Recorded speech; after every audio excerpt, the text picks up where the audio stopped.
Bismillahirrahmanirrahim.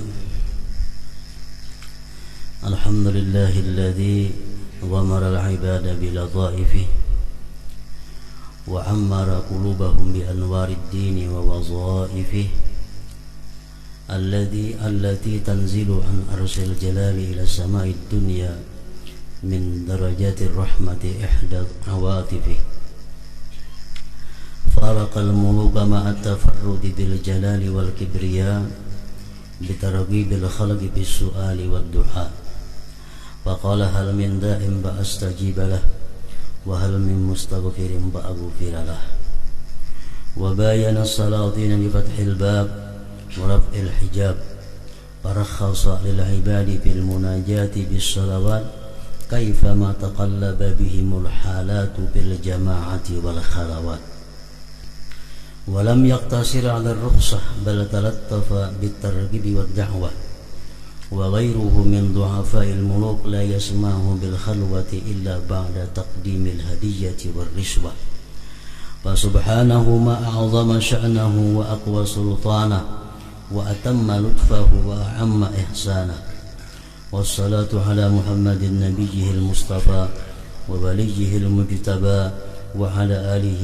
وأصحابه مفاتح الهدى ومصابيح الدجى وسلم تسليما أما بعد فإن الصلاة عماد الدين وإصام اليقين ورأس القربات وغرة الطاعات. Dengan nama Allah yang Maha Pemurah lagi Maha Penyayang. Segala puji bagi Allah yang meliputi hamba-hambanya dengan balas kasihnya dan meramaikan hati mereka dengan cahaya dan tugas-tugas agama. Tugas-tugas agama seperti sembahyang, membaca Al-Quran, puasa, itu tugas-tugas agama yang turun dari arsy kebesaran ke langit dunia dari tingkat-tingkat rahmah, yaitu salah satu balas kasihnya, salah satu di antara rahmat Allah Subhanahu wa ta'ala yang diberikan kepada hamba-hambanya adalah dalam hati mereka itu hamba-hamba tadi ramai dengan tugas-tugas agama, ramai dengan ibadah taat kepada Allah. Dia Allah berbeda dengan para raja, di mana Dia Allah menyendiri dengan kebesaran dan kebesaran, dengan menggemarkan makhluk untuk memohon dan berdoa. Itu perbedaannya dengan raja-raja dunia. Kalau raja-raja dunia kada suka diminta oleh rakyatnya, raja-raja dunia kada suka dimohon oleh rakyatnya. Kalau Allah Subhanahu wa ta'ala justru sebaliknya menggemarkan makhluk untuk memohon dan berdoa. Bahkan Allah marah kalau kita kada berdoa kepada Allah. Allah marah kalau kita kada minta kepada Allah. Dia berfirman, apakah ada orang yang berdoa maka aku perkenankan, dan apakah ada orang yang minta ampun maka aku beri ampunan. Dalam hadis yang sahih riwayat Imam Muslim, setiap malam Allah Subhanahu wa ta'ala mengutus malaikat ke langit dunia membawa pesan daripada Allah bahwa siapa yang berdoa Allah perkenankan, siapa yang minta Allah beri, siapa yang minta ampun maka Dia ampuni. Menurut sebagian hadis itu berlaku mulai sepertiga akhir malam. Ada yang mengatakan mulai sepertiga awal malam. Jadi artinya kalau sepertiga awal malam mulai pukul 10 kurang lebih, Allah Subhanahu wa ta'ala sudah menawarkan kebaikannya, menawarkan kemurahannya kepada hamba-hambanya yang minta ampun, diampuni, yang minta sesuatu diberi, sampai terbit fajar. Setiap malam yang demikian itu Allah menawarkan tadi. Dia berbeda dengan para sultan dengan membuka pintu dan mengangkat tirai. Maka dia memberi kemurahan bagi hamba-hamba dalam munajat dengan salat-salat bagaimanapun keadaan-keadaan itu berubah, di dalam jamaah maupun di dalam kesunyian. Artinya Allah Subhanahu wa ta'ala itu selalu membuka pintu rahmatnya kepada hamba-hambanya untuk bermunajat, baik secara berjamaah atau sendiri-sendiri. Dia tidak terbatas dengan kemurahan rukhsah, tetapi dengan menggemarkan dan menyerukan. Sedangkan selain dari para raja yang lemah-lemah itu tidak memberi kemurahan untuk bersunyi berada di tempat yang tidak ada orang lain kecuali setelah ia memberikan hadiah dan suap. Nah, lain hal raja-raja dunia. Kalau kita hendak berpandir empat mata lawan raja dunia, kita biasa memberi sesuatu dahulu kepada raja itu agar bisa bertemu dengannya, agar bisa berdua-duaan dengannya. Maka maha sucilah dia, alangkah agung urusannya, alangkah kuat kekuasaannya, alangkah sempurna balas kasihnya, dan alangkah merata kebaikannya. Artinya merata kebaikan Allah itu bukan hanya kepada orang yang beriman, tetapi orang yang kafir pun dalam dunia ini selalu dapat kebaikan Allah Subhanahu wa ta'ala.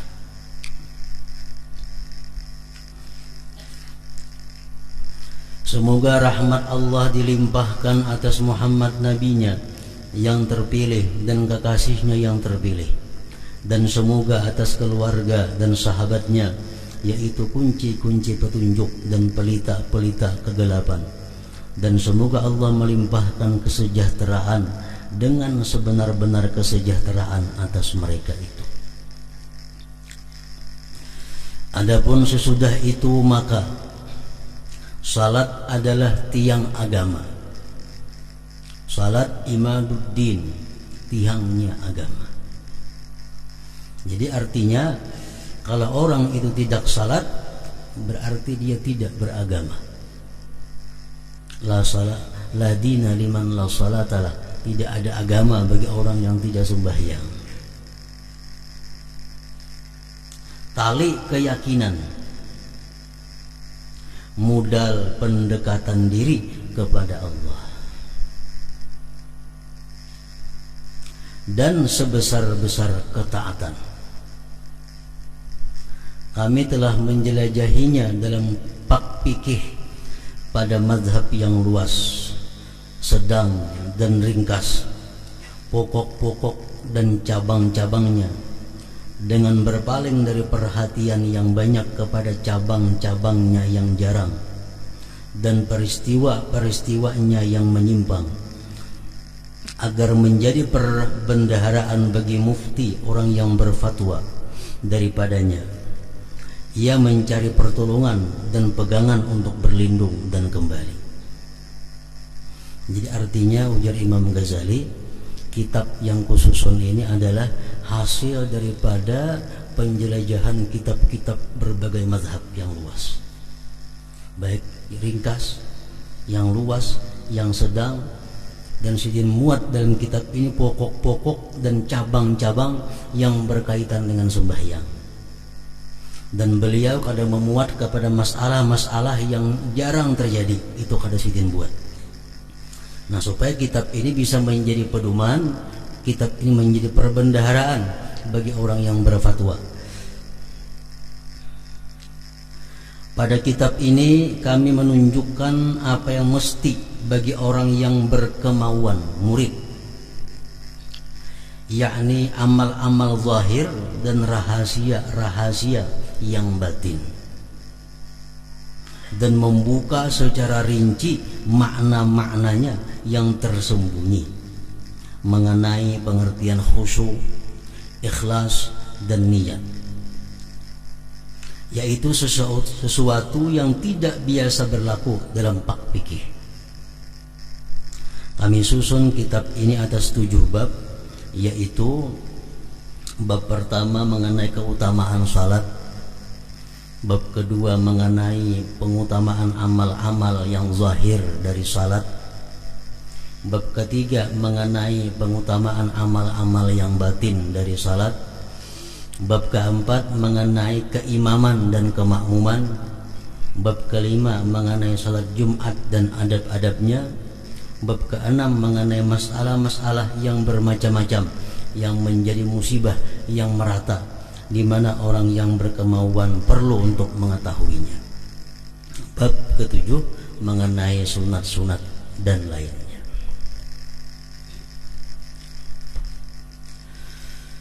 Bab pertama mengenai keutamaan salat, sujud, jamaah, azan dan lain-lainnya. Keutamaan azan didahulukan sidin karena sembahyang itu adalah dimulai daripada azan. Nabi sallallahu alaihi wasallam bersabda, "Salasatun yaumal qiyamah ala kathibin min miskin aswada la yahuluhum hisabu wa la yanaluhum faza' hatta yufraga mimma bainan nas. Rajulun qara'al Qur'ana batigha'a wajhillahi 'azza wa jalla wa amma biqaumin wa hum bihi radun. Wa rajulun adzana fi masjidin da'a ila Allah 'azza wa jalla batigha'a wajhillah. Wa rajulun ubtuliya birrizqi fid dunya falam yashghalhu dhalika 'an 'amalil akhirah." Artinya 3 orang pada hari kiamat di padang mahsyar, maksudnya di atas unggukan dari kesturi, tumpukan kecil, tumpukan yang halus daripada gunung. 3 orang pada hari kiamat di atas unggukan dari kesturi hitam. Kesturi hitam minyak harum, minyak harum kesturi, misik, minyak harum yang sangat mahal harganya, yang nanti digunakan di surga. Mereka tidak diributkan oleh perhitungan amal, pada dihisap, pada dihisap.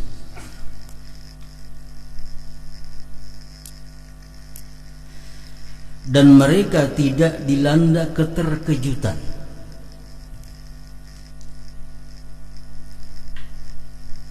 Sehingga selesai apa yang terjadi di antara manusia. 3 kelompok manusia ini, orang berada di atas tanah-tanah biasa, sedangkan mereka berada di tumpukan minyak wangi, misik di padang mahsyar. Yaitu pertama, seseorang yang membaca Al-Quran karena mengharap ridha Allah Azza wa Jal, ia mengimami suatu kaum dan mereka ridha kepadanya. Artinya orang ini suka membaca Al-Quran semata-mata karena Allah, dan dia jadi imam, dan makmum senang dengan dia.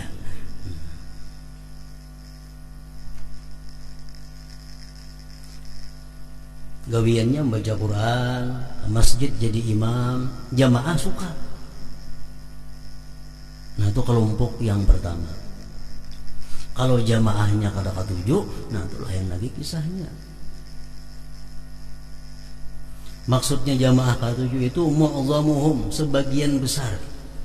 Ada serana semua jamaah apa ketujuh, mu'zam, sebagian besarnya. Artinya jamaahnya orang 50, 30 lebih nang ketujuh inya itu jadi imam. 20-nya itu kada jadi masalah lagi.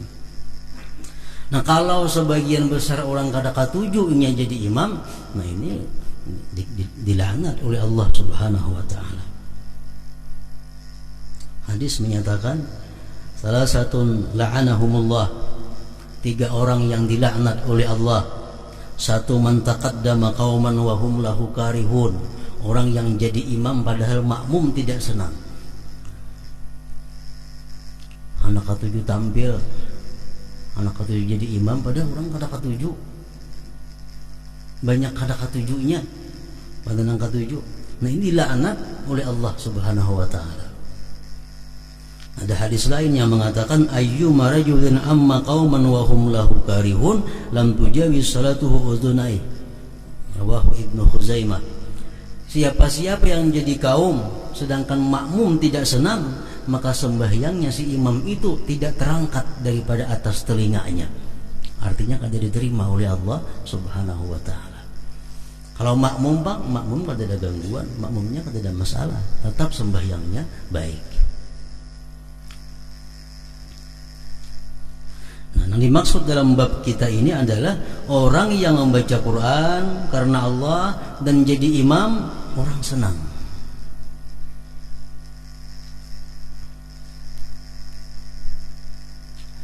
Yang kedua, warajulun adzana fi masjidin da'a ila Allah azza wa jal ibtigha'a wajhillah.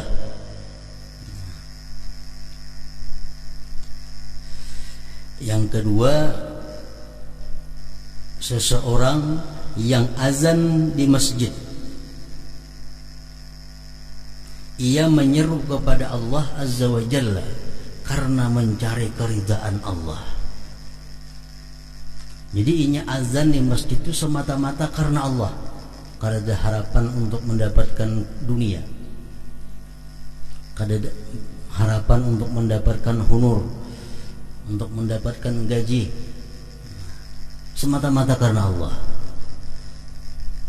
Orang nang gawiannya azan mau sekali-sekali itu kada bang. Ini gawiannya muazin sampai waktunya bang, mungkin berapa kali seharinya aja nang bang di masjid itu dilanggaran itu, dan semata-matanya karena Allah. Nah kalau ini orang ini mati kayaknya di padang mahsyar demikian tadi, dia berada di atas tumpukan wangi-wangian misik dan diriputkan dengan berbagai macam hisab-hisab. Yang ketiga, dan seseorang yang diberi cobaan dengan rezeki di dunia, namun rezeki itu tidak menyibukkannya dari amal akhirat.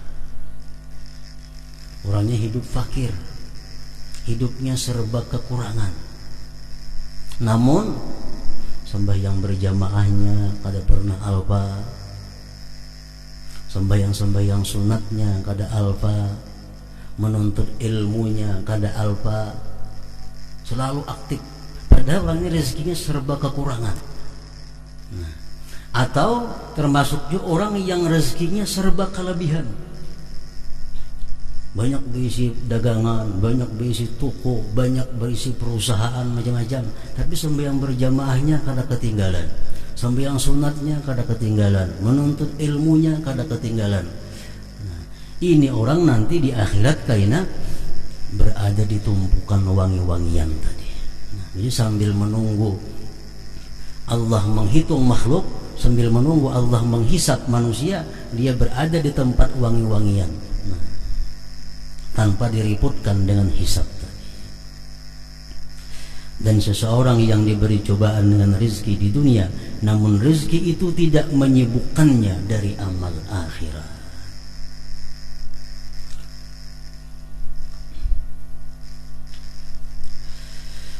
Dan Nabi sallallahu alaihi wasallam bersabda, la yasma'u nida'al muazzin jinnun wala insun wala syai'un illa syahida lahu yaumal qiyamah.